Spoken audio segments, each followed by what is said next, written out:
All right. Hey, Jacob, good morning. I guess you scared Sam away. He was here, so he left apparently when you came on. I don't know what to say Hmm. about that. So, It's I don't know. He just hates me, I guess. I don't know. Well, I mean, he left Alabama. I can't say why. I don't know if there's anything associated with it. Let me say a few introductory It's things. I am going to be sending out a letter. I just got to get through a couple other things so I could focus on writing the letter to all the students. We have about 30, 31 students. I lost count. And that's different than when we have six or seven. And I'm really grateful for that. But at the same time, there we need to be consistent in several things, and I'm going to try to address that. Show what changes that the school is trying to make to improve the quality of the sound, the quality of the audio, especially in the classroom. When we're teaching from the classroom, it's not as good as we'd like. Actually, it's fine, except that there's an echo, and I have to get rid of the echo, and I've known that. But anyway, I'm going to work on that. But at the same time, we need to have some consistency in, what time we start the class. We start on time.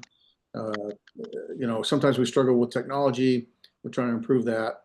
But we want the instructors to teach, and I want them to start on time and teaching. That's their job, and that's what we expect from them. We want the students to be serious about their class and be in class on time and focused on class and not necessarily doing other things. So I'm going to address that across all, and for some people it doesn't apply. So you don't take it personal. Just take it as a recognition that we're trying to be consistent and standardize what we do to produce the best output. Uh, for our class today, I want to do a quick review on the Hebrew alphabet, and I want to mention that I know this week is like a probably the hardest week that we'll have for the most part on Hebrew because we're doing three chapters. And almost every week is going to be one chapter, except for this. And maybe one others will combine later on when it gets easier. We will have to combine one or two chapters. But this is the hardest one, and I don't really know a better way to do it. I could have spread it out. It's possible. But I wanted to just get to where we can read as fast as possible. And because once you start reading, you start learning faster. And to do that, though, you've got to recognize the alphabet. You got to recognize the vowel system, the pointing system, and you got to be able to pronounce the words. So we're covering a lot, especially today, and you're not going to necessarily be comfortable with it or necessarily grasp it all. But I promise you, stick with it, and I promise you, within I don't know 2, 3 weeks, maybe four or so, most all of this will become well, maybe not natural, but more familiar and less problematic for you. It just takes a little time, and so don't get flustered. And I know it's a lot of homework here. Again, this one week is a lot, and that's kind of intentional. Uh, but so just hang in there with me. Any questions before we go? I know some people got some of the homework done, and And that uh, next week. Dave, uh, that homework's due today, right? Yeah, homework is due today before the end of the day, right? Normally it's due before class begins, and the reason is okay, we have there's a larger gap. Most all our classes have Monday, Wednesday, Tuesday, Thursday, except for the languages, Tuesday, Friday. Put the largest gap I can in there. Well, not the I could do Monday, Friday, but Tuesday, Friday, uh, because we're trying to give you more time. And if you do a little bit of time every day throughout the week, then it's generally not as overwhelming. If you try to do it all at once, it's a lot, like, okay, it's a lot. And when we assign homework in the future, it won't be as much. I try to assign enough homework to gain a degree of familiarity with the grammar and the concepts that's taught, but not so much homework that you're just doing, all night kind of thing. So the goal of the homework is just to give you a degree of familiarity and to see, okay, this makes sense to me now. I've done three or four of these. And so, and then when you come to class on Friday with Damien and Andres, if you have questions or problems about, hey, this didn't make sense, I don't understand why this is that, and they can go over that with you. I don't intend for them to go over every line in the homework, but to respond to questions and then and areas that might be maybe I didn't explain as well, or maybe it could be explained differently. One reason I have that flipped class recordings is people explain things differently, and some people grasp it easier that way. So it's always useful to hear someone else go over the same thing, maybe in a different way. And that's the same with Damien and Andres, and so they can help in that regard. But also they'll be able to, respond to something that just didn't make sense to you, and maybe help, and hopefully not make it worse. So we'll go from there, and then once we get past nouns, which is chapter 4, when we start chapter 5, then that Friday, go over homework, answer questions, and then start reading. That'll get us into the language much faster, and hopefully it won't feel like, oh wow, I know what I'm doing. It'll feel like I'm uncomfortable reading this because I can't really put the words together yet. Well, guess what? I'm still in the same boat. I've had like 3 years of Hebrew, and I still, because I don't do it consistently, I still have to start over. And so don't feel like you're alone in any of this. So, but there is great value in having an understanding, and maybe you're not going to read the Hebrew Bible straight through, but you'll be able to understand the commentary's perspective and assess whether it has value or not. So, any thoughts? All right. So Yes. next week. Oh, Okay, yeah, go ahead. a couple things on the names. On the name, my name's Dave. Oh, I know that. The Hebrew names. Oh, Letters. it looked like there was some sins and shins before that are not in the book in chapter 2. I don't know what you're talking about, Nathan. Hebrew names. You're talking about in chapter 2? Yes. Okay. Well, I never understood why this book puts those Hebrew names in chapter 2 when you haven't got to chapter 3 and how to pronounce the words. So I don't really understand that. It made no sense to me to have those names in chapter 2. So I'm going to skip it for that very reason until we do chapter 3. But to answer your question, let me look very briefly at the Hebrew names in chapter 2. You're saying what now? There are some sins or shins that are what? It looks like it's the number 3 in the workbook is David, but it looks nothing like what's in the textbook. Okay, there's multiple ways to spell David, and we're going to David, and we're going to touch on that a little bit today. So David and other nouns, pronouns, proper names sometimes have different spellings. Okay. I had left that blank because I wanted to talk to you about that going, I don't understand this. Okay, that was in the homework on chapter 2 or chapter? In chapter 2. All right, we're not there yet. So give me I thought, that's what I said. I thought we had to I have chapter 1 done. I thought we had to have all 3 today. No, I hadn't finished. I'm sorry. I hadn't finished 2 or 3. It would be unfair for me to make you do chapter 2 and 3 when we hadn't covered the, homework. We hadn't covered the chapter. So that'll be next week. I did go over it too, but I assumed that the names were just to identify the letters. That's what I did. Yeah, probably that's all it's trying to do. But Because really, I was wondering why they put them there. I don't remember what I assigned in chapter 2, but let me look at it later here. I want to mention next week now on Tuesday. Unfortunately, I really hate to record the class and make a recording. I love the interaction. And I try not to do that, but occasionally I have to. The next semester, our semesters are in 10-week formats. We have a 1-week class, 8 weeks, 6 different classes, and a 1-week service.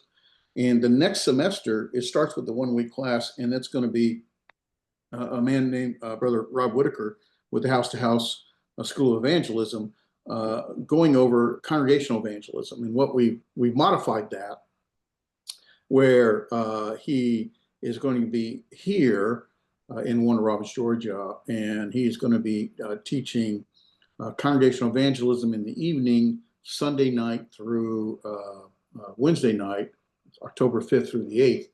And then during the day, Monday, Tuesday, Wednesday, we'll be having more of an open discussion. And those who take that class, I have to work some details out. Basically, most of you won't be able to physically be here, but we will have it. I intend to have it live. The preference would be physically be here.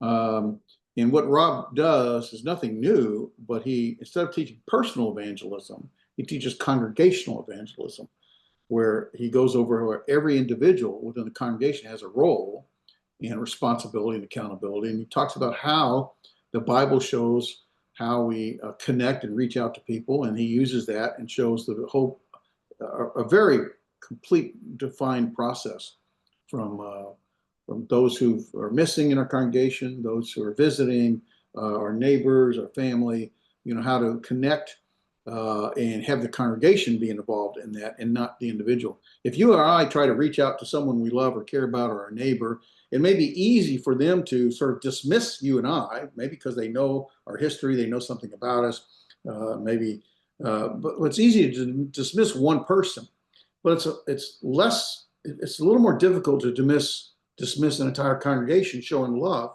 and sharing Christ. And so he kind of presents on how to do that. So every 2 years he teaches this class, and this year we're doing differently. What we're doing is trying to bring the entire Middle Georgia area together and make an impact in Middle Georgia. Where I live, less than 0.23%, less than 0.25% of our population identifies with the Lord's church. If we want to change that, we have to do some significant impact. And so we've asked him to come, and we're trying to bring all the local congregations together. So here's the point. I have to be gone next Tuesday for that purpose. So I'm going to record the class. It's a long way to say why I'm recording. I'm sorry. So next week we'll record chapter 4 on nouns. And we will not have class on Friday. Because we'll be at the polishing the pulpit. I'll talk about that in a minute. The following week on that Tuesday, we will not have class because we'll be at polishing the pulpit. So remember, we have our our semester divided in 3 parts. That last part is service. Well, in this semester, that's PTP, except it doesn't really come at the end. It's sort of in the middle, and we account for that. So our 8 weeks stretches to 9 because in the middle is that service week. And so we'll be at PTP next Friday and the following Tuesday. So you'll have the recording for the nouns chapter 4 next week. Homework won't be done until the following, not that Friday, but the next Friday. And you'll have a class with Damien and Andres on chapter 4 homework and review stuff. So does that make sense? Did I confuse anybody? Dave? Yeah. I have a question of clarification. So Right. for the homework, do we have to send you an email that we are done, or is there a way to reply in LMS? Yes, email or text or WhatsApp, whatever. I just want your assessment that you did the homework.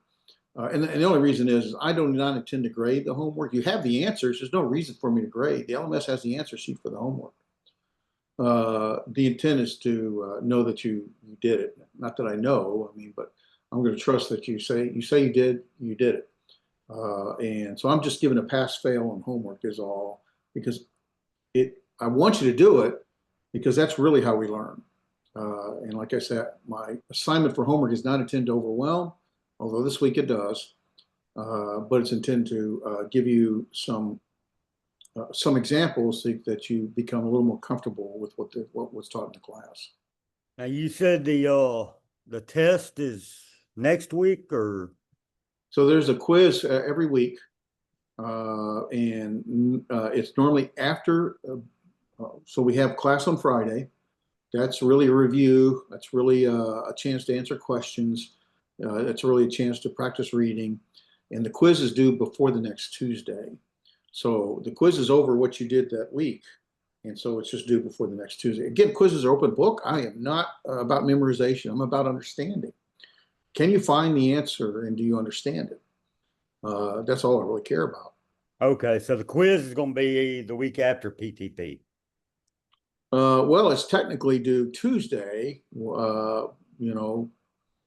but let's see, I hadn't thought about that. We leave this Friday or some for Thursday for PTP. And so we won't do it then. So yeah, yeah, you'll need to get it done as soon as you can and send it in. Obviously, I'm not going to grade it until after I come back from PTP. I'm behind on grading in another class anyway. So so yeah, anytime before you come back from PTP. You need to have it done before you start doing having to take the quiz for chapter 4 on animals. Okay. The quiz on chapters 1, 2, and 3 is so it's simple. Okay, you're not going to have any issues with it. Well, 1, 2, and 3 should be what, next Tuesday? Technically, it's due next Tuesday, but we'll also be in PTP, so I'm cutting a little slack. Well, Yeah. Not next Tuesday. You're recording next Tuesday, right? I apologize. You're correct. I'm thinking the. Chapter 4 is going Yeah, to be. you're right. You're right. All right, hold on. You're right. Next Tuesday will be recorded. It's that Friday we leave for PTP. So yeah, the quiz is due next Tuesday. Yeah. Thank you. All right. Just to mention for PTP, for those that aren't familiar with polishing the pulpit, the school, because we do require students to attend PTP at least twice, we do help pay for the cost of PTP. Generally, we'll try to cover the cost of the admission, $250. If you're full-time students, only $50. And lodging if we have availability. Now, because we started, a lot of people started this semester, I didn't include anyone, and most people are going part-time, so they have, whether it be next year or the year following, it doesn't really matter. But if you have questions you want to ask me about attending and that kind of stuff, we'll see what we can do to help. Okay. All right. All right. So let's get started then, because there's not a lot of time. Wow, 20 minutes already gone by. I'm going to briefly go through the alphabet. Normally, I would spend some time saying, okay, somebody read the alphabet, but I'm a little concerned about time. I want to get to chapter 2 and 3. Remember, Hebrews read from right to left. And so that in and of itself is going to be a little bit odd. And even when you write it, sometimes you want to start left to right because that's just your natural habit. I think in all of our languages, I believe. But it is from right to left. And so we have the Aleph, the Beit, the Gimel, the Dalet, the Hey, the Vav, the Zion, the Chet, the Tet, the Yod, Kaf, the Lamed, the Mim, the Nun, the Samek, Ayin, Pei, Sadeh, Kaf, Resh, Sin, Shin, and Tav.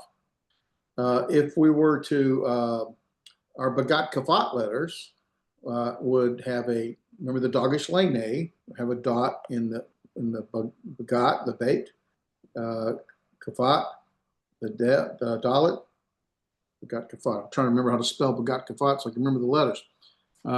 If you want to help me, you can. BEGAD. Yeah, okay. You can read them in English, but it'd be good practice to read them in Hebrew. Oh. But you're right. I mean, I got you. Okay. Oh, I thought you were saying the Begot. I am. Oh, okay. Yeah. Okay. I've lost my place here. Hold on a sec. Oh yeah, there we go. Okay. So the Beit, the Gamet, the Dalet, the Kaf, the Pei over here, and the last one is the Tav. Right. So there's our Begat Kafat letters. What about our gutturals? Which ones are the guttural letters? Aleph. Aleph, yep. Hey. Aleph, not A. Hey. Oh, hey. Okay, I'm sorry. You might have said I thought someone said A. That's fine. Hey, yep. What else?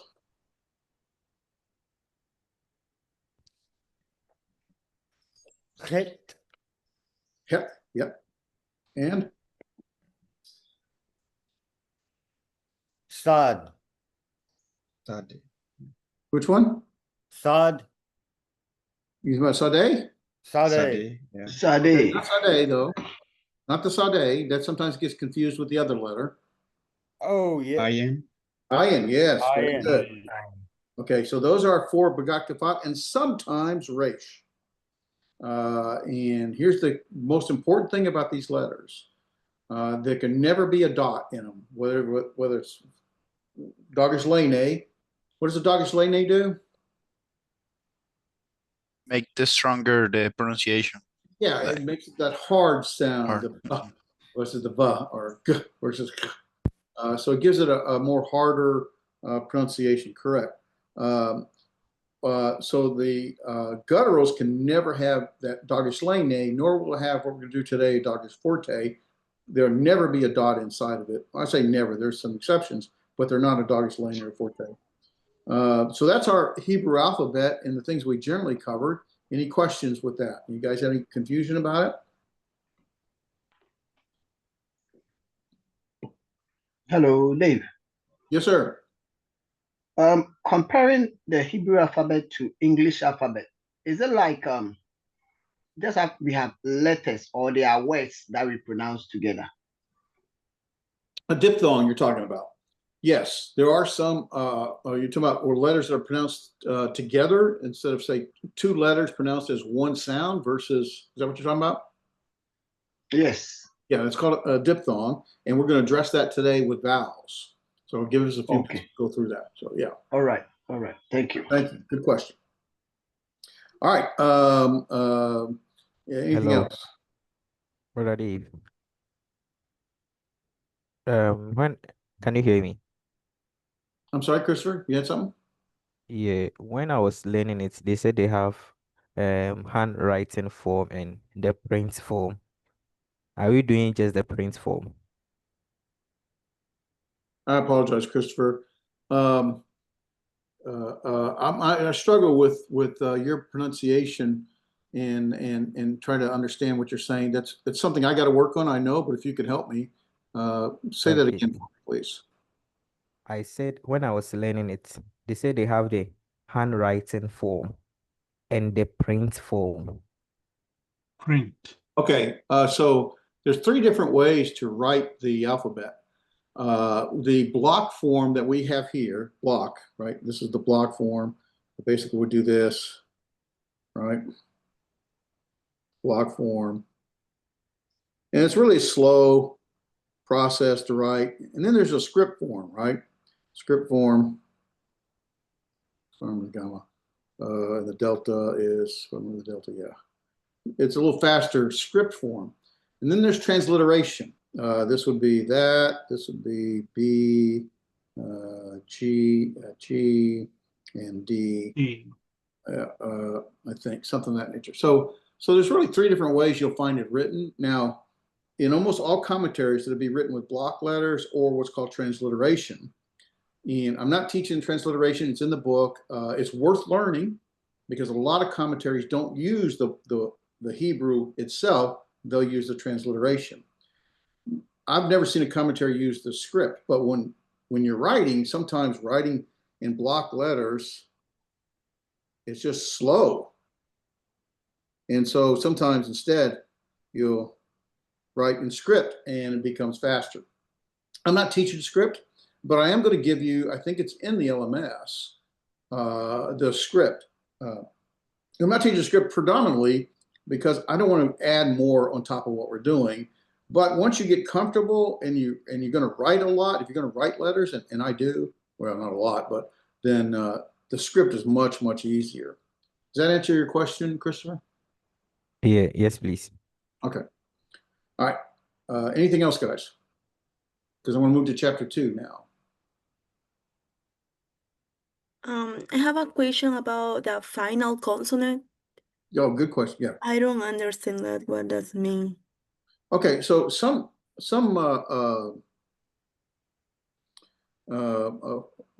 letters, when it comes to the end of a word, are basically going to change its form. For example, the cough here, it looks like this little, like a C, right? A cough, a backwards. But when it's the last letter of a word, it's going to change its form. Instead of doing this circular, it's going to drop down, and it's going to go below the line. For example, in the Hebrew word Dedek, it looks like this. There's our D, our delta, or our D, basically our dalet, the resh, and then this cough would normally be this, but because it's final, it doesn't read that way. Instead, it's going to Longer. read, and it goes below the line. So there are, I think, 6 letters: the cough, the Mem. mem, Mem, the Nun, sadeh, Tare. was that it? So it's 5 letters, and the pay, yeah. So 1, 2, 3, 5 letters that will change its form when it comes at the end of a word, and that's all it's really doing. So it's just something else that you get to memorize. Sorry. Okay, got it. Thank you. It's the same letter, it's the same pronunciation. It's going to change its form. It's going to look different because it's at the end of a word. I really don't know why. I think there's something to do with when they write in block letters in ancient Hebrew, they would write in the block letters, and because there was no spacing between words, it was probably a way to help identify the next word, kind of thing. So I believe it's something of that nature, but I really don't know. I haven't really spent much time looking at it. That help? Okay. All right, let's move to, all right, you're not moving.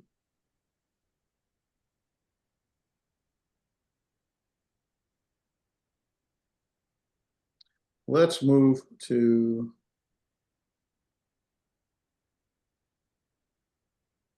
Hebrew Vowels, chapter 2. Okay, so I'm going to kind of follow the PowerPoint and the book at the same time because I want to make sure I don't miss anything. Hopefully not. So in Deuteronomy chapter 6 and verse 5, what you find in ancient Hebrew writing is there's no vowels. They spoke with vowels, but they didn't write with vowels. And so they'd write in block letters, and you know, this has spacing, but really there was no spacing in between here. They were just continuation of them. But there was no vowels. Now, we could do the same thing in your language, whether that be Spanish or G or English. You know, if you were to write just the consonants, your mind would, because you speak with vowels, your mind would be able to, in most cases, recognize the word. It might take a second, but your mind would recognize it, and generally speaking, you wouldn't have problems reading it. It may not be as easy or smooth, but generally speaking, you wouldn't have much problem. And so what occurred in the around 500 to 1000 AD, the Masoretes were very concerned about the loss of the Hebrew, especially in oral form, the spoken language. And people were not going to be able to read this. And so because they don't, the language was beginning to become less fluent, or people were less fluent with it. So the Masoretes, having great respect for the text, for scripture, would insert vowel pointing, which are vowels, okay? It's called, you know, pointing. And so they would insert either below it or above it or even inside of it, like here, without changing the text. They would insert the vowels associated with how you pronounce that word. And by doing so, they preserved, it's really great for us, they preserved the oral reading of the scripture in Hebrew. And so that's kind of what we're going to be looking at. We're going to be looking at these vowel pointings with the consonantal text, right? The consonant with the vowel, consonant with the vowel.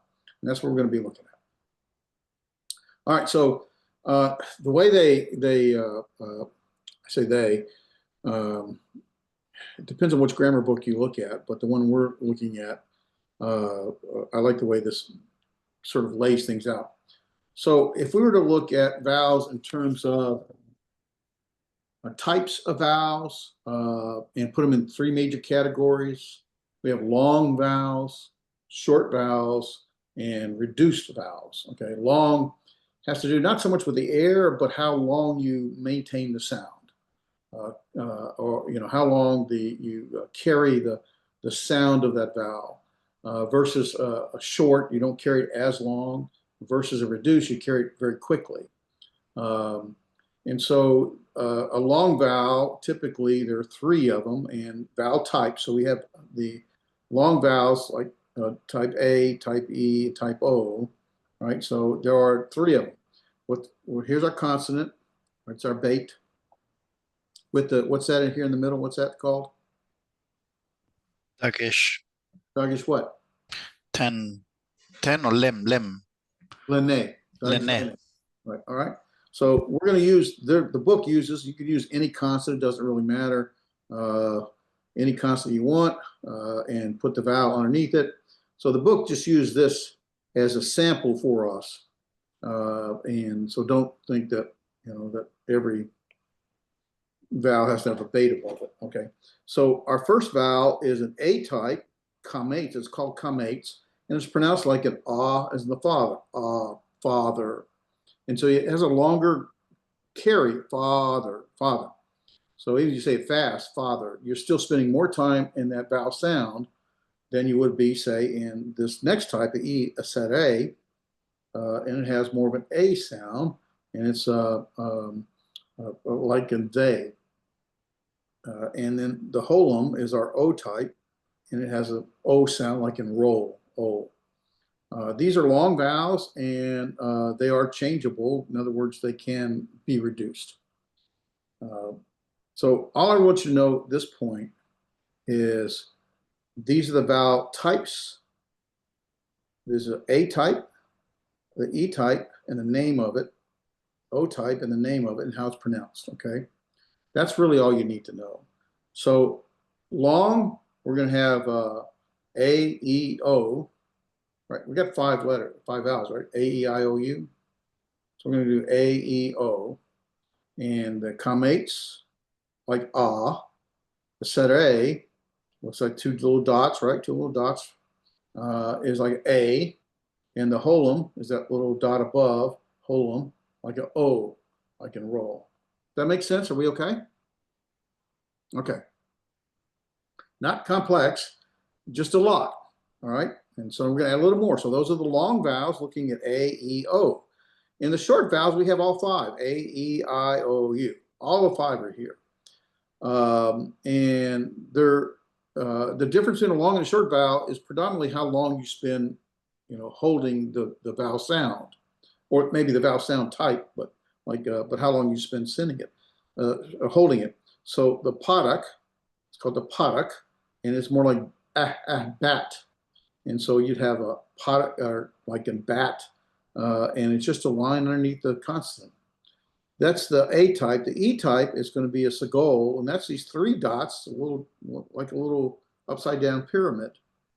And it has a like in better, better sound to it. The Hirik is our I type. It's our pretty much only I type, and it's just 1 dot. It's called a Hirik, and it's going to have an I as a bit bitter. And then our U type is going to be these 3 dots at a little angle called a kibitz, and like a ruler, ooh. And so you have our long, the comates, why am I going blank? Comates, the set A, and the holum. And now you have the short, the padak, the sagol, the hirik, the comates hatuf, and the kibitz. Now, does anyone see anything on this chart that kind of like, hey, wait a minute, why do those look the same? Why does this look the same as that? This is a long A type, as in father. This is a short O type, as in O, baro, O. We're going to go over how to recognize the difference in a few minutes. But there are, in this case, here the comates hatuf. See the comates, that's our comates. But this is a comates hatuf, and it has an O sound. And so that's our A type, E, I, O, and U. Does this make sense so far? Are we okay? Okay. All right, and then the third type is called a reduce, hatef vowels. Reduce is going to be where the sound is just made very quickly. Like in the A type is there's our product, and it's called a Hatef product, and you notice what's next to it, these two vertical dots. It's a Hatef product, and it has an A sound like a very quick amus, amus. You know, the A just goes fast. Here we have our vertical dots, and we have the sagol, so we have the Hatef sagol, and that's our E type, and it's like a metallic. But you don't spend as much time in pronouncing the E here. And the same thing, here's our vertical dots, and there's our kamates, and it's a Hatef kamates. So it's not a kamates hatuv, it's not a kamates, it's a Hatef kamates. And you can see the difference right away. It's going to have our vertical dots next to it. And it has also an O sound. And so there's, well, I'm going to put it together in a minute. So 3 broad categories, right? Long, short, and reduced. Within the categories are 5 different vowel types, A, E, I, O, and U. In the long, you have the A, the E, and the O sounds. In the short, you have all 5. In the reduced, you have the same thing as you have in the long, the A, the E, and the O. They're just reduced in how long you spend time in sounding it out. That makes sense? I want you to see the categories, sort of see the big picture. Okay? So it's like you spend less time in the reduce on that specific vowel. Yeah. And you'll see as we go through and put words together how that comes. It's really somewhat subjective. You know, it's kind of like in any language. Some languages people will put more emphasis in some areas than other people would. I'm trying to learn Spanish, and you guys speak Spanish, and you speak so fast, I can't understand half of what you say. I mean, I may recognize a word or two, and you may be saying words that I know, but I can't recognize them because you run them together. Well, that's just the way language is. And sometimes in Hebrew, they'll do the similar kind of thing. But you'll see as we go through it how the great thing about learning a language, it forces you to slow down. Even when you're learning the biblical text and you're learning another language, it forces you to slow down, where in your natural language, your native tongue, you might sort of read through things, where in you're learning a different biblical language, you're forced to slow down, and some things may stand out. And it may have always been there in your native tongue, you just read through it. So we're going to kind of make sure we kind of pick that up. So here's a nice little chart. It's in your book on page 9. Okay. That kind of pulls it all together, right? So a nice little matrix. Our long, and we have our A class. Kamet, Sere, and Holem are the long, right? So the father, the Thay, A, Sere, Sam, the O, and the Holem. And we have all our A class across the short, the long, the short, and the reduced. All our E class vowels. There's only one I class, the Hirik. And like in bitter, our O class, there are 3 of them. There's the Holem, the Kamet Hatuf, which looks the same as our Kamates, but it is different, and because it has an O sound, not an A sound. And the Hatef Kamates, obviously identifiable because of these vertical dots next to them. And then only one U class vowel, the Kibbutz. So those are our vowel pointing. All right, now notice I'm saying it's vowel pointing. So the Masoretes added these points around the text so as not to affect the sacred text. And that was done between 500 and 1000 AD time frame. Any questions before I go to the next piece? Yes, Yes, I have a question. So with the Kamates and then Kamet are 2, looking at the fact that the symbols or the letters are the same, when they are using a sentence, how do you know that it is referring to the Kamet or the Kameta 2? In chapter 3, we're going to answer that question. Okay. In chapter 3, we're going to talk about what a closed syllable versus an open syllable is. Once we start learning to pronounce things, in your native tongue and our native tongue, Spanish native tongue, you have a natural tendency to read and pronounce things because you grew up, in pronouncing it. We're going to force ourselves to stop. Really, in Hebrew and in Greek, there is a natural flow in pronunciation. It's pretty straightforward. It's pretty easy. It's very simple, but we have to think about it in Hebrew and in Greek because we're not used to it. In your native tongue, it's the same thing. You just don't have to think about it. And so when we come across things like this kametz hatu versus the kametz, this has an O sound, this has an A sound. The difference is going to be is really how it's where it's located within the syllable. If it's in a closed syllable versus an open syllable, if it's an accented syllable versus an unaccented syllable, and that's the next chapter. So yeah, good question. All right. So what I want to do now is talk about something else that function as vowels. Early on, long before the Masoretes in 500 AD, as early as I think the 10th century BC, I think, if I remember right, even the Hebrews recognized the difficulty of trying to recognize words within their scripture and some difficulties associated with that. And they began to add consonants. Here's our consonant, right? That's a consonant. Well, it's actually not, but it is. We'll look at it as a consonant. Here's a consonant. Here's a consonant. Here's a vowel. They would add consonants that would function as a vowel. You're like, wait a minute. Now I'm confused. How can you have a consonant that's not a consonant, but instead it's a vowel? Well, basically, they would add a consonant that would function as a vowel, and you'd have there'd be three consonants they would use. They'd use the hey, they use the vav, and they use the yod. And with the hey, they would add both an A type, an E type, and an O type. And the A type would be with the kametz, and that's a kametz hey. Pronounced just like before, father, All right. The E type would be the surrey, and it's a surrey hey. Pronounced just like before, it's the they, A. And then also a segol, that's also an E type. So a segol hey, pronounced just like before, is better. And then a holum, so a holum hey, pronounced like before, is an O, ro O. So the pronunciation really hadn't changed for us, but recognition of it has. And so what happens is that we'll find, trust me, I promise you, this will be one of the things you begin to recognize pretty quickly. How do I know if this is a consonant or a vowel? Well, I'm going to show you in the next chapter, but basically, you won't get confused after a week or two.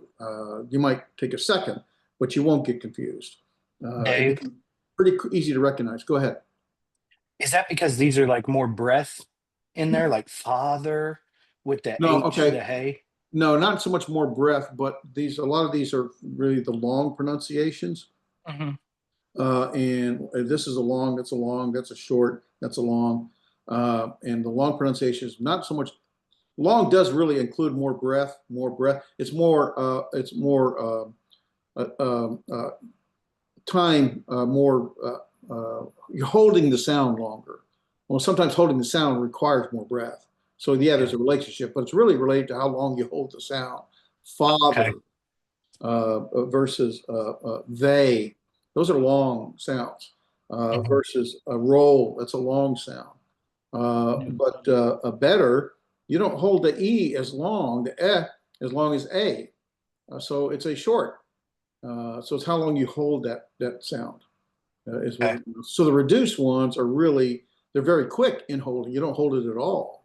A moose kind of thing. So here's what the key we want to get is there are going to be vowel letters written with a really, let me say this right.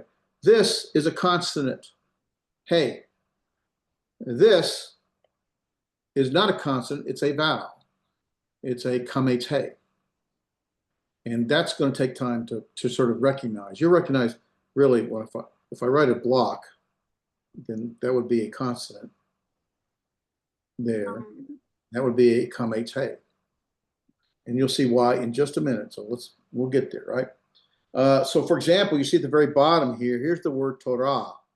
There's our tav with what in the middle? What's that called in the middle?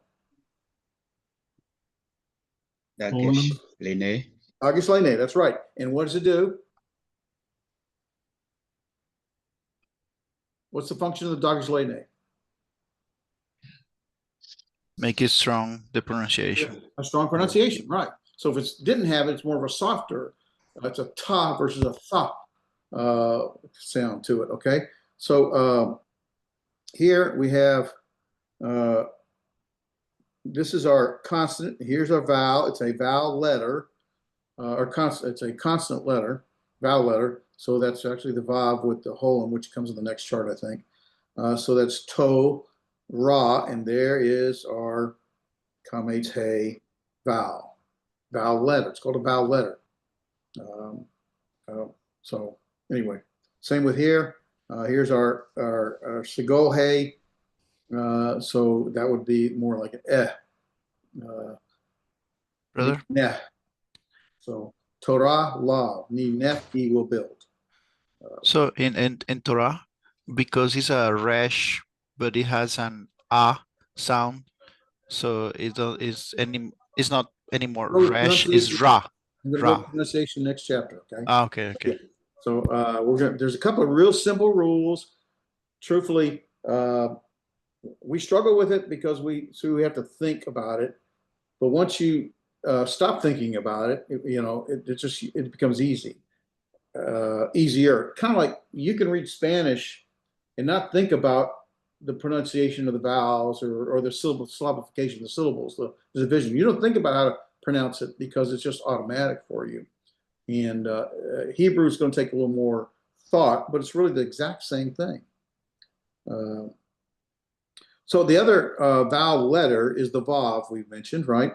And so there's two of them. There's the O type and the U type. Now, the O type is pretty straightforward. It's the holum vav, and it's like the O, roll, O, same thing. So there's nothing new except now it's just the pronunciation is the same. It's just a holum with a vav with a holum, and that functions as a vowel, not a consonant. This is not a consonant. It's a vowel. Now, there's also a U type, the ruler, same pronunciation, but this is a little different in that it's a vav with not a dogish lene and not a dogish forte, but basically the vowel to give us this whole thing functions as a vowel called a shurik. It's a little bit different than say the holum vav or the holum hey or the holum hey or the sagol hey. It's just called a shurik, and it's a little bit unique. The other thing I want to mention about all these vowel letters, they're all unchangeable. They do not reduce. So whenever you come, and we're going to talk about reducing later on, but basically a long vowel, an ah, father, can reduce to a short a. It can reduce to even a reduced hataf vowel. But these vowel letters do not reduce. They're unchangeable. That's really good to know, and it will make things easier for you down the road, I promise you. Okay, so we had the hay with what the kamates, with the sagol, or saray, sagol, and the holum. So any of those would be the hay kamates, hay sagol, hay saray, hay holum, or really it's pronounced kamates hay, sagol hay, saray hay, and holum hay. It's the same thing now with the vav, right? We have the holum vav or the shurik. That has a U sound, that has an O sound. All right? Right now we're just recognizing, we'll put them together in a little bit. All right? And then the last one, so we have our hey, we have our vav, and now we have our yod. Those are the three that we're going to see consonants that turn into vowels, right? So this can have a saray yod, it can have a sagol yod, and it can have a hirik yod. And so here's our saray yod. It's an E-type vowel, and it pronounced just like before, long a, they. Here's our sagol yod. It's a more shorter eder. And here's our hirik yod as a machine E. And so these are also unchangeable. They don't reduce. That's important to know. You don't maybe understand it yet, but if you remember it, it's going to matter later. The three letters, the hey, the vav, and the yod, are the three letters that can function. Three consonants can function as vowels, vowel letters, and so the hey, the vav, and the yod with their appropriate vowel types. Any questions on that? those are like diphthongs, right? The text says. No, no. Good question. We're going to do diphthongs in a little bit. Diphthongs is when you're going to have, we're going to say a diphthong. Basically, it will have Two vowels. something like that. That's going to be like a diphthong, and you'll see that in a minute. These are just, so we learned vowels, right? Vowel pointing. Pointing, which the Masoretes added. And then we learn also, that was added long before vowel pointing, are vowel letters. That's what you got so far, right? Vowel letters are consonants that are added but function as vowels. They're not consonants anymore. This yod is not a consonant anymore because it functions as a vowel. Same with the hey, when there's a vowel next to it, or the vav, like with the holum, or the vav with the shurik. So that's what we learned so far. And we begin to put that together, I think. Here you go. So with the hey, you can have these four, on the A class, the E class, and the O class, right? Kamet hey, Sagos hey, and the Sere hey. Sago hey, Sere hey, and the holum hey. Same vowels, kamet, sago, sere, and holum. It's just now this consonant functions as the vowel. With the vav, you can have the O class, the holum vav, and the shurik, the U class. And with the yod, you can have the sago yod, or the sere yod, or the hirik yod. So what happened was that in order to make things a little more recognizable, and I think 10th century BC, they would use these consonants, and these consonants were associated with these vowels. This consonant was associated with these vowels. This consonant was associated with these vowels, and it would help them to recognize the word. Because as you might imagine, sometimes it'd be difficult to, so well, is that this word or is it that word? You know, and because maybe just a slightly different spelling to it. And this would help them in those areas. So that's all it really is. It's just another way to do a vowel. Birthday. Yeah, go ahead. So the Masoretes try to eliminate the fact of the context. So people didn't have to struggle more with the context to know which word was, or Consonants. no, the context.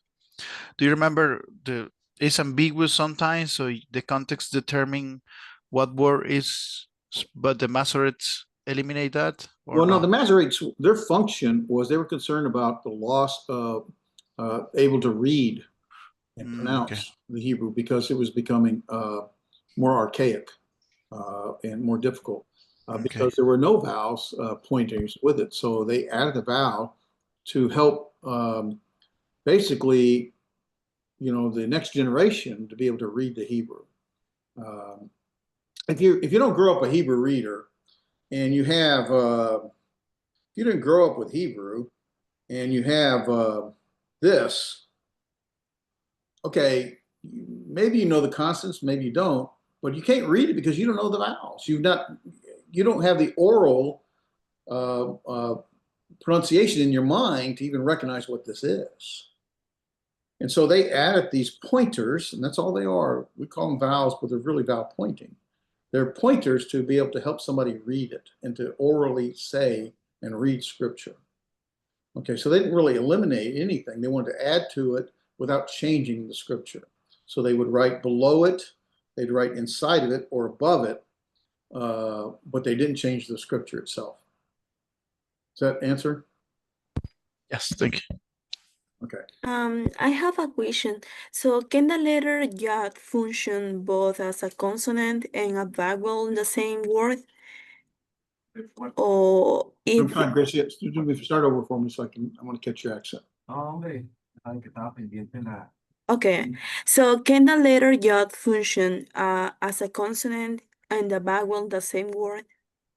Okay, can, like the yod, for example, function as a consonant and a vowel in the same word?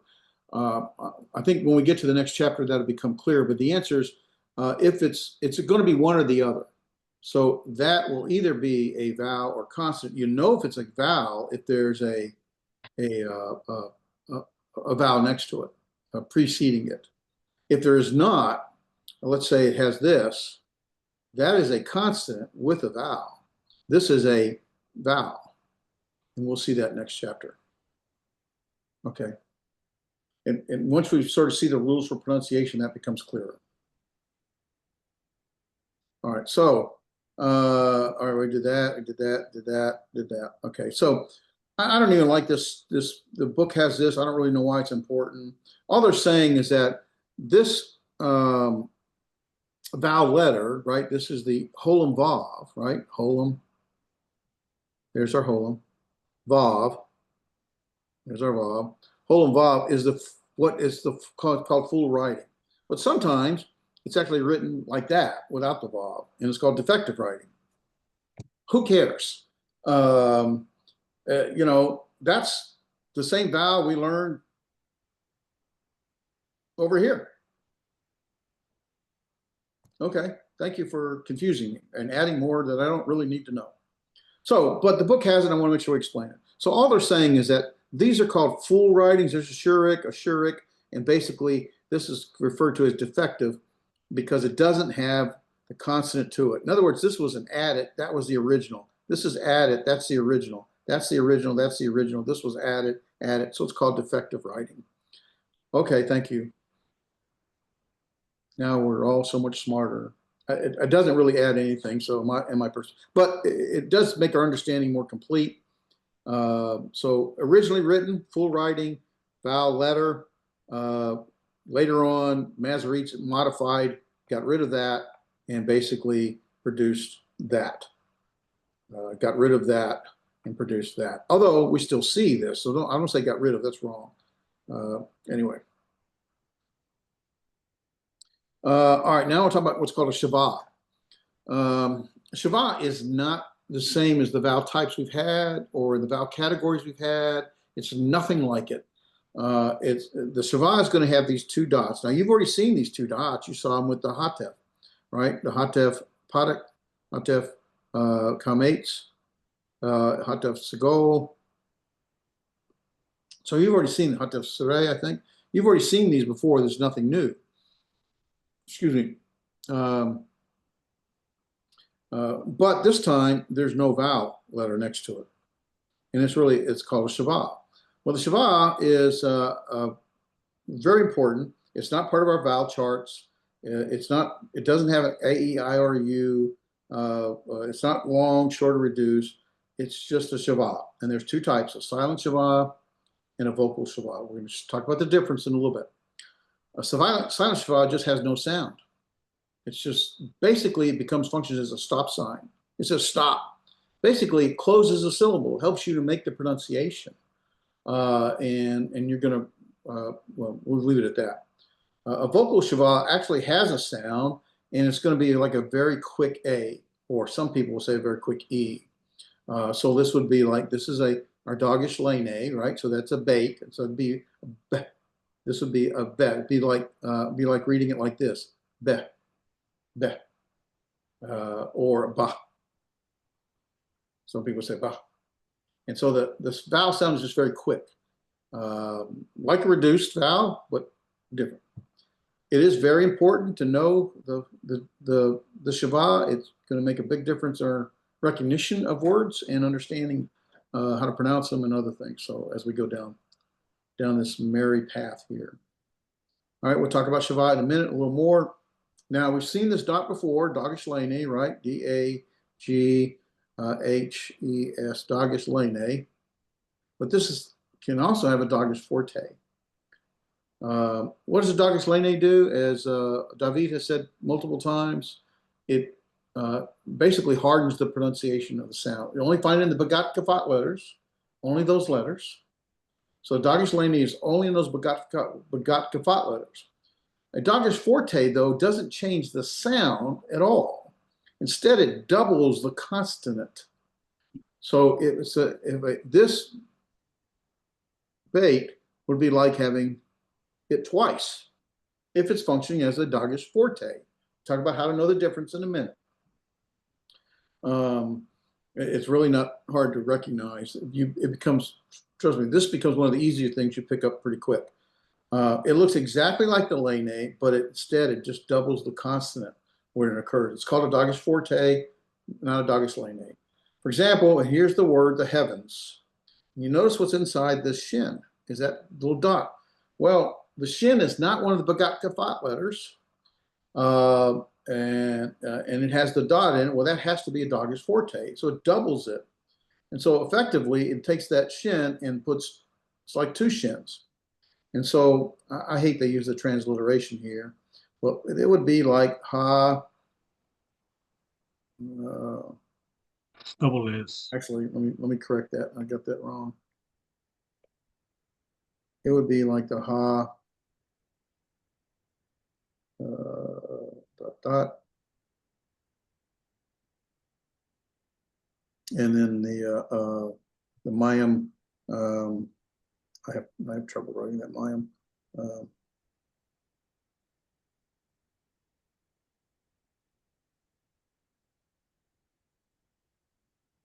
There's our final mem. So it's like adding these two shins in there. And so when you pronounce it, we'll get a pronunciation. You pronounce this hash sha mayim. And we'll get to that in a minute. All right, so here's the thing that's important. The Doggis forte is a doubling of the consonants sound. It is not a Doggis lane, which actually hardens the sound. Doggis lane is only the Bagat Kafat letters. A Doggis forte can be any consonant, anyone except the gutturals. So later on, we'll talk about how do you know if it's a Doggis lane or Doggis forte if it's in a Bagat Kafat letter. Well, it's pretty simple. We'll get to that in a minute.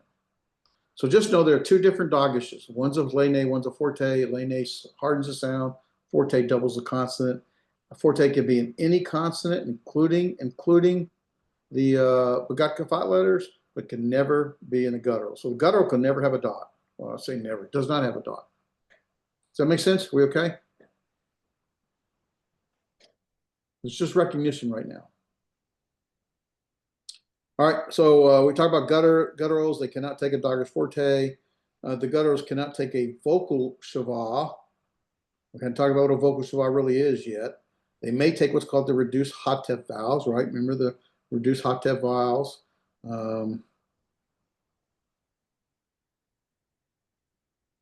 Right, you can take the reduced hotep vowels, so we can have a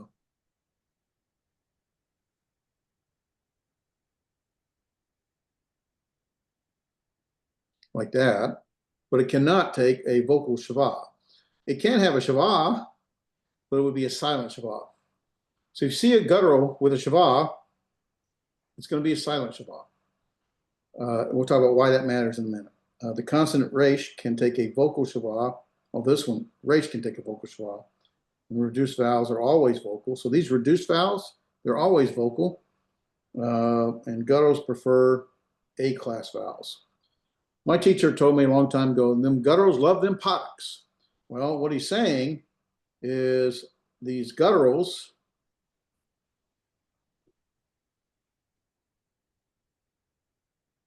love the potic. So our gutturals, right, the aleph, the hey, the het, and the ayin, they love A-class vowels. They love them potics. That's what he's saying. Okay, so you'll find a lot of these gutturals will have a vowel, and oftentimes it will be the A-class vowel, oftentimes the potic. That's all they're saying with that. All right. Any questions on, really, we're just talking about recognizing this stuff. We're going to pronounce it now, and we have about 10 minutes to do that. We okay? Kind of a lot. Probably makes sense to you. My guess it makes sense, but you don't necessarily remember it all, or you haven't put it together yet, and so it's a little bit overwhelming. Over time, this is going to come together, and it'll begin to make more sense, especially as we start reading, and that's what we want to move towards quickly. I want to talk about chapter 3 in syllabification, pronunciation. Syllabification is how you divide words into its pronounceable parts. In chapter 3, I'm changing the pages so I can stay on here. All right, so there are really, we're going to talk about the basic rules to divide, how we classify and do with the accent mark, distinguish between the Doggish forte and the Doggish lene. How do we know the difference, especially when it's in a Begat Kavat letter? How do we know the difference in a silent Shavah and a vocal Shavah? How do we know the difference between a long a kamet, and a kamet hatuf, which is a short O? And then we're going to mention a furtive parak, a quiescent aleph, diphthongs that somebody brought up, and then vowel preferences in Hebrew syllables. This is going to be a lot. And the good news is we're going to have time to keep going back over it. So don't feel like you're like, okay, I got to know it all today. You're not going to know it all today, I promise you, unless you're a genius, and maybe you are. Frank is probably a genius. I'm not. So we'll all help each other to get through this. All right. So there are two really basic rules to divide words up into pronounceable form, syllabification. Number one, every syllable must begin with a consonant and have only one vowel. That's pretty simple. Every syllable, every single syllable has to begin with a consonant and have only one vowel. It begins with a consonant and has one vowel. It begins with a consonant and has one vowel. That's rule number one. Rule number two, there are only two types of syllables, open and closed. This is open, or this is closed. This is, no, this is open, I apologize. This is closed. It's closed because it ends with a consonant.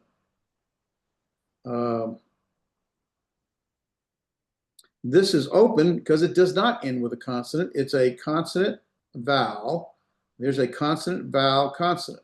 That is a closed syllable. That is an open syllable. And so the only two rules, every syllable has one consonant and one vowel. There's no two vowels on a consonant.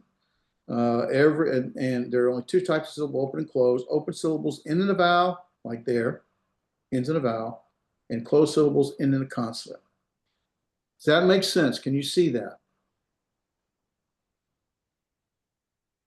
So this word right here would be pronounced, and the way you pronounce things, what I think is the next chart, you start the vowel, you always start with the consonant plus the vowel, with one exception we'll get to later. So you read consonant to vowel, consonant to vowel, consonant to vowel, consonant to vowel, consonant. So this would be da, var. The V sound, because there's no Doggish lene in there, right? Da, var. All right, so two simple rules. Every syllable begins with a consonant and has only one vowel. And there are two types, open and closed. The open ends in a vowel, or a closed ends in a consonant. That's it. It's really that simple. Our problem is we have to think about it as we read. It's hard to think about reading. That's going to be the hard part. But over time, it becomes recognizable and comfortable, and you won't struggle as much. I won't say you won't struggle, but not as much. Accents. Well, in every language, we put accent. In English, our natural tendency is to accent the beginning of a word, the early syllables. But that's not the case in Hebrew. In Hebrew, the natural accent is at the end. So here's our syllabification, our division. This is the da, var, and we want to put the accent over here in the var. Davar. It's not davar, it's davar. It's not davar, it's davar. Can you hear the slight difference? You're going to put the accent at the end of the last syllable. Does that make sense? That's the normal. If it's not the norm, they're going to put a little mark above it. If they want you to pronounce it at the beginning of the word, they're going to put an accent mark on it, a little caret thing here, less than sign, right? And so this is a consonant vowel, consonant vowel, consonant, so it ends in a consonant. Closed, open. Accent here. So this is meh, medled, not medled, but medled. Not medled, but medled. Hear the difference? think I got it right. Yeah, sound. Okay, so our accent, unless there's an accent mark, if there's no accent mark, then it's going to go in the last syllable. But because there is one, it's going to go wherever it's at. Okay, here's our open. Here's our close because it ends in a consonant. So I really don't like the book does this. It's like technical stuff that kind of makes a difference. It does make a difference, but it's not significant for where we're at. They give classification names to these syllables, okay? The syllable that has the accent where you put the emphasis, normally the last syllable is called the tonic. What's before that is called the pretonic. Go figure, pretonic. That's the pretonic. So here's our pretonic. Here would be our tonic, it's the last syllable. And there's no accent mark, so it's the last syllable. This would be the pretonic. And this would be the pro-pretonic, pro before the pretonic, pro-pretonic. Tonic, accent, pretonic, before the accent, pro-pretonic, before the accent, before the pretonic. That's all that is. Now, if you have a really long word, there's the accent, this is the pretonic, and everything else is the pro-pretonic. Because you only got 3 categories, that's it. Tonic, pretonic, and pro-pretonic. Now that you know that, I don't say who cares because it does matter, it really does.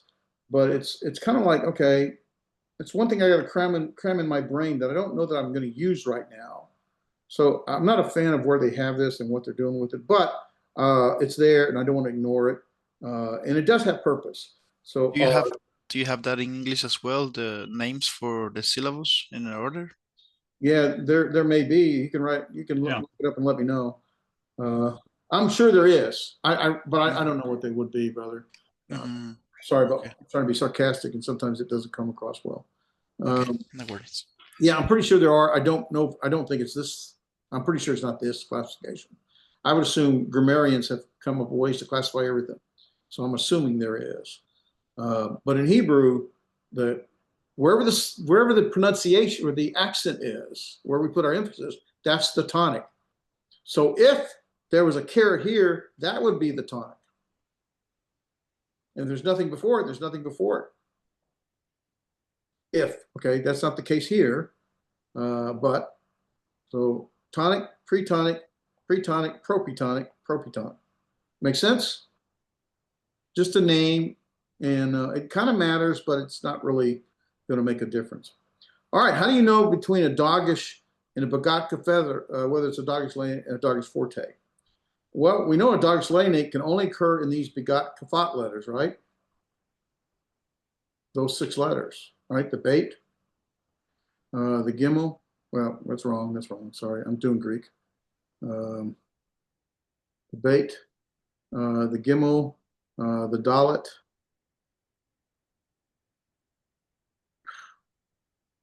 Right, the kaf. Bait, gimel, dalet, the kaf, the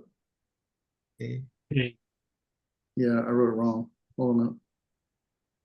A in the top. I've got to write it upside down. There we go, like that. And the Tav.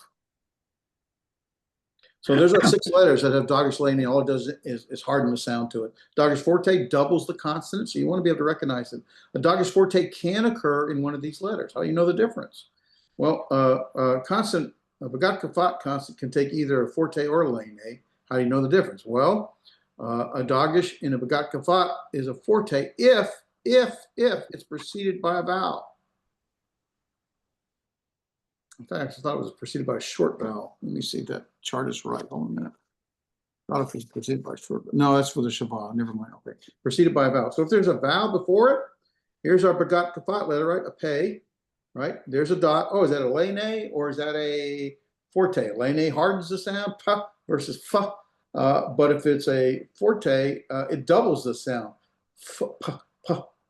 And if it's preceded by a vowel, and it is, it's a forte. That's how you know the difference. Now, again, you have to sort of think, but after a while, that becomes recognizable. So if the begat kafat letter has a dot in it, a dog-ish, if there is no vowel there, then it is a lene. If there's a vowel there before it, then it's going to be a doggish forte, and it doubles the consonant. So there's a forte because it's immediately preceded by a vowel, and so this is hapara, and it doubles that hard sound of the begat kafat consonant. That's really all it is. So that makes sense? You guys okay? I don't think it's confusing. Recognizing takes time, but Dave, is it kind of like in English that it makes, like the word happy has two P's instead of one to make the yeah, well, yeah, when you pronounce happy, it's happy. So you got happy. So same thing.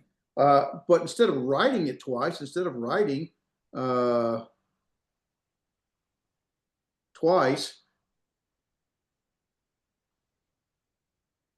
they write it once. And basically, when you pronounce it, you're going to basically divide it. That's a closed syllable, and that's a closed syllable.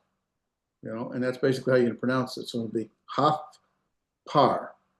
And we'll get to that in a minute. So yeah, very much like that. You're basically doubling the sound on the consonant there. Thank you. Okay, a doggish lene is in a begat kafat letter when there is preceded by a consonant. So there's no vowel. Basically, there's no vowel preceding it. Well, this lamet with a shavah is not a vowel.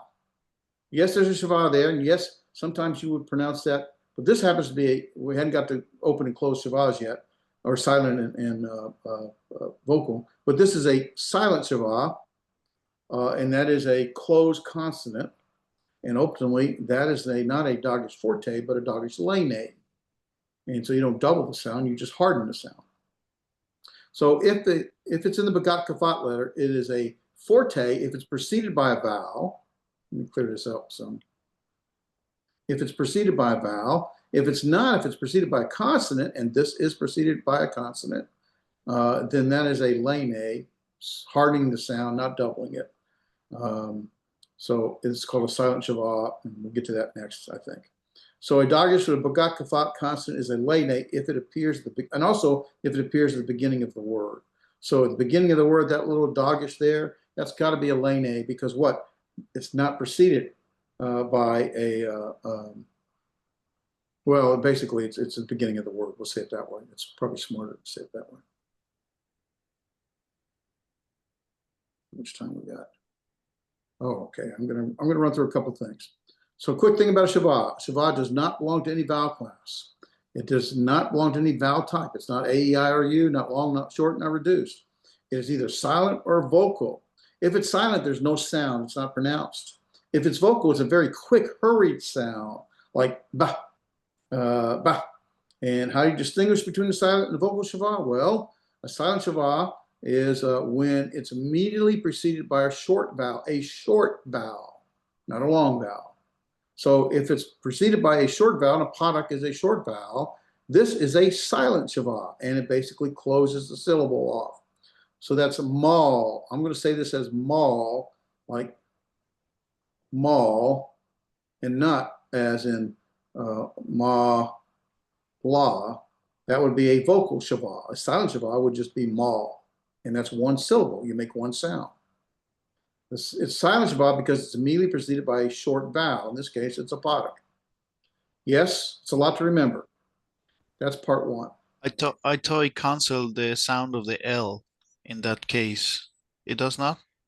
Say it again.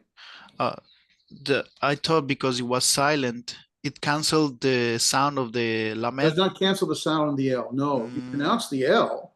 There's just no vowel sound to it. So here's our ma, and so basically it becomes mal. All right, we'll get to that in one moment. All right, now a silent shavah is going to have, a silent shavah has no sound. And when you have two side-by-side shavahs, here's two of them side-by-side, the first one is always silent. There's no sound. And basically what that's doing is that's closing the syllable off. And there's This is let me clean it up real quick. I'm running out of time. This is mish, mish.